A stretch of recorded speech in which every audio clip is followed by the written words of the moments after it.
Good evening and welcome back to Civil Defiance. I'm Otto Bismarck. For this extended broadcast, we are confronting a truth that, if properly digested, should induce shame and spark revolution across this republic.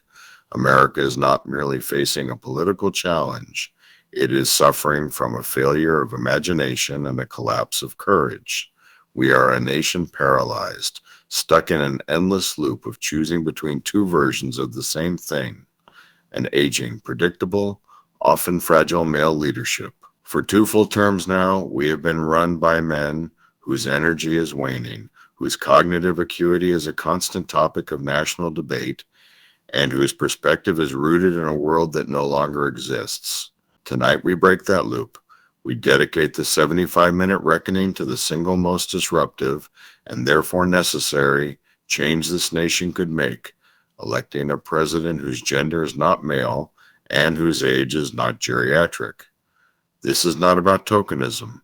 This is about superior results and the global evidence proving it. The question isn't whether America can handle a female president. The question is, can America survive another octogenarian? Let's start with the crushing weight of global reality. The American delusion that the presidency must be male is laughably parochial. Over 30 countries around the world currently have a woman serving as their head of state or head of government.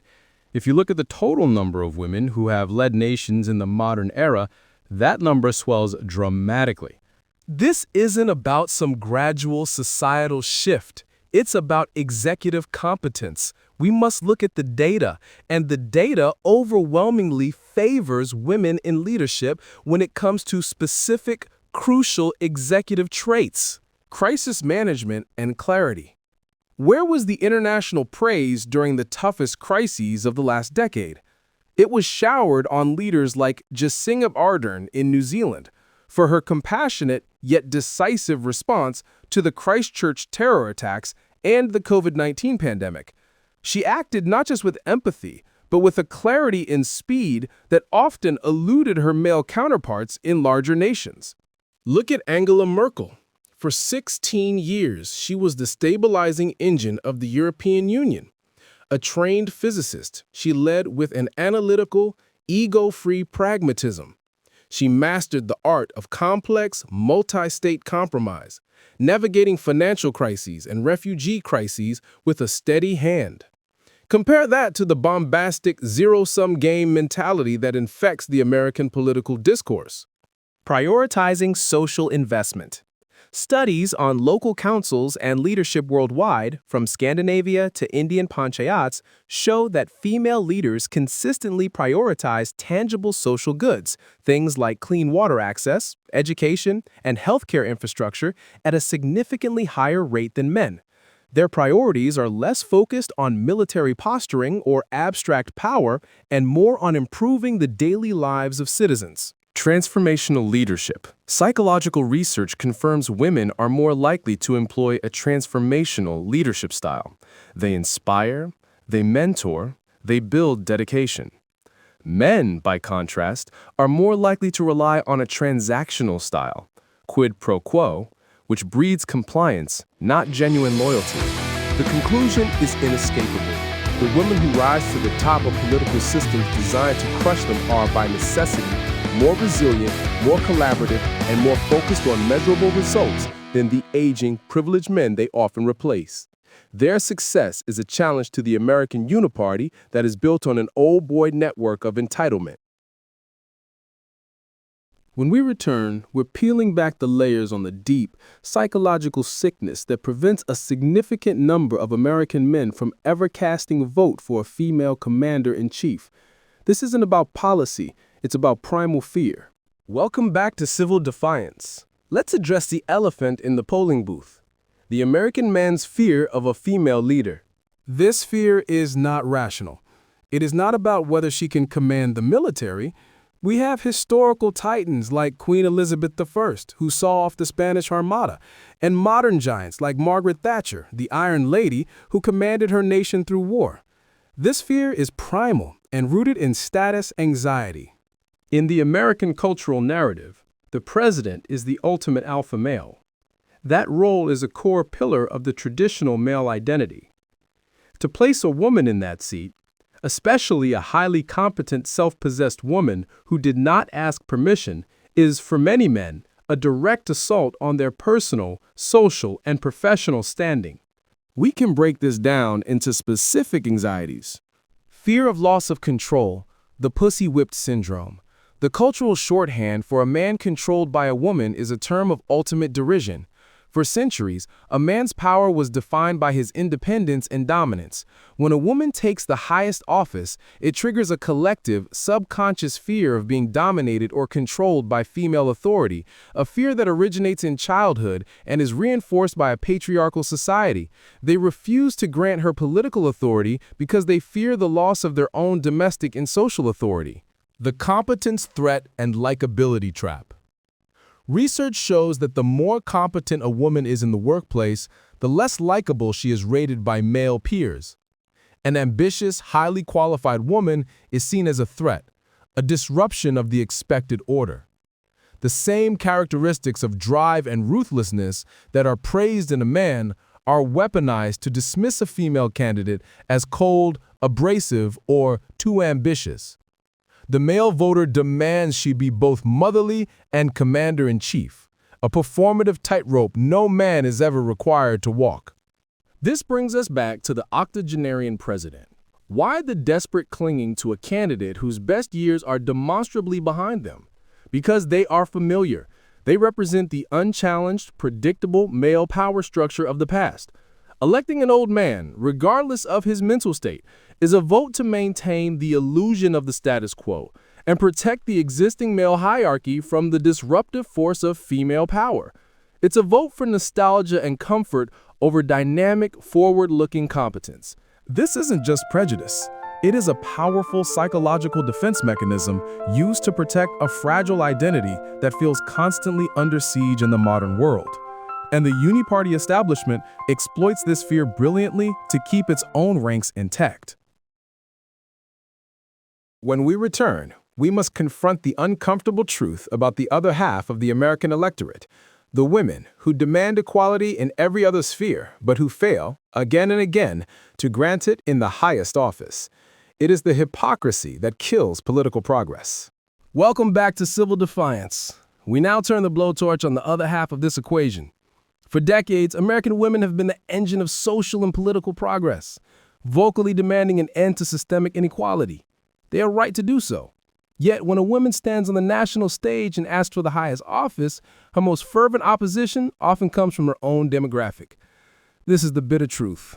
American women often fail to support their own gender for the presidency. This is the ultimate political self-sabotage, and is driven by two factors, rooted in the same cynical political calculation. The tyranny of pragmatic bias. This is a crucial concept. It means that women voters withhold support from a female candidate not because they dislike her, but because they believe the rest of America, the male-dominated, patriarchal Uni-Party establishment, will never let her win. They view her as unelectable. This is an act of political cynicism disguised as pragmatism. They internalize the belief that the barriers are too high, and rather than challenge those barriers, they fold, choosing the perceived safer male candidate from their party to avoid wasting a vote. They become an active participant in their own marginalization. This is the sound of political defeatism. The party over gender, the tribal trap. For too many women, partisan loyalty trumps gender solidarity. A Democratic woman will choose an elderly male Democratic candidate over a younger, more dynamic Republican woman, and a Republican woman will do the opposite. Their political identity is defined by the Uni-Party banner before it is defined by the pursuit of gender parity. This tribalism ensures the survival of the male-dominated party structures. It's a refusal to embrace the one thing that could shatter the political glass ceiling: a temporary, unified, nonpartisan vote for a candidate purely on the basis of gender breaking the mold. No such solidarity has ever truly manifested at the presidential level, and until it does, the men on both sides will continue to laugh their way to the White House. The core irony is that women, in their correct outrage over inequality, often perpetuate that inequality at the highest level by clinging to the Uni-Party's preferred male champion. They scream about the glass ceiling in corporate America, but refuse to swing the hammer at the political one when they have the chance. Civil Defiance demands consistency and courage, and here, the female electorate has been found wanting. In our final, extended segment, we will synthesize this argument. We will compare the global achievements of female leaders against the systemic paralysis of the American political machine. It is time for a genuine moment of reckoning. We return for the final push on civil defiance. The American political system is an anachronism. It is an outlier in the developed world. We have established that a significant, diverse number of countries are currently, or have recently been, successfully led by women. Iceland's Vigdis Finnbogadóttir was the world's first democratically elected female president, serving for 16 years, from 1980 to 1996, and transforming the cultural landscape of her country. Liberia's Ellen Johnson Sirleaf became Africa's first elected female head of state, inheriting a nation shattered by civil war and leading it through a decade of reconstruction and debt relief, earning a Nobel Peace Prize for her work. Chile's Michelle Bachelet led her nation through 2 non-consecutive terms, focusing on social reforms, pension increases, and greater access to education. These examples are not mere footnotes, they are proof points. They demonstrate that female leadership is not just possible, it is often necessary to clean up the messes left by decades of male-dominated, conflict-driven politics.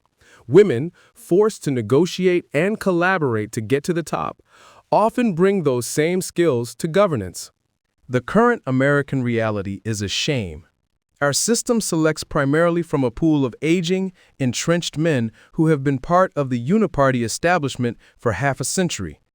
The result is a political environment that is stagnant, prone to conflict, and incapable of solving complex, generational problems. The moment for civil defiance is here, and it is a 2-part declaration. To the American male, your fear of a woman is not a sign of strength.